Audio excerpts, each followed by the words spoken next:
Donc je me présente, Xavier Duvert, je fais donc des formations en robotique. Je forme des jeunes à la robotique, des jeunes et moins jeunes. Aujourd'hui j'ai apporté 4 robots.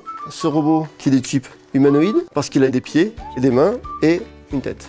On a aussi donc le robot danseur, c'est un robot qui va permettre de danser et de faire des acrobaties. Un robot guitare, un robot coffre-fort et quand on va faire le bon code, ça ouvrira la porte.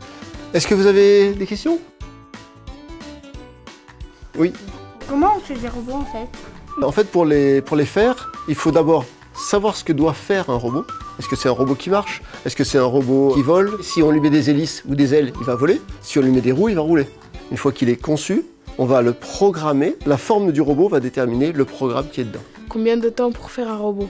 Donc quand on est sur une base en Lego, c'est assez rapide. En 20-30 minutes, on a fait notre base et après, on peut le programmer en fonction de ce qu'on a prévu de faire. Si on fait un programme simple, en quelques minutes, c'est fait. Si on fait un programme beaucoup plus compliqué, ça peut prendre des jours, des heures, voire des semaines.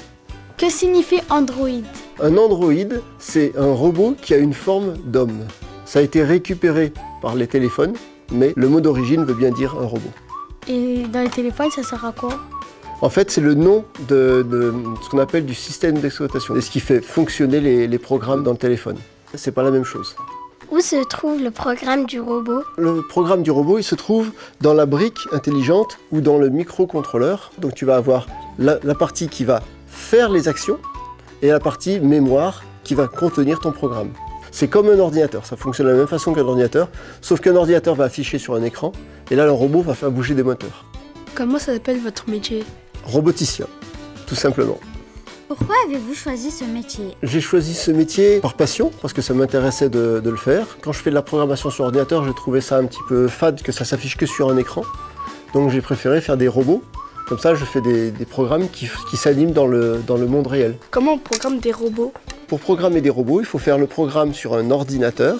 Le programme qu'on utilise sur l'ordinateur va convertir ce que l'on a à l'écran pour que le robot puisse le comprendre.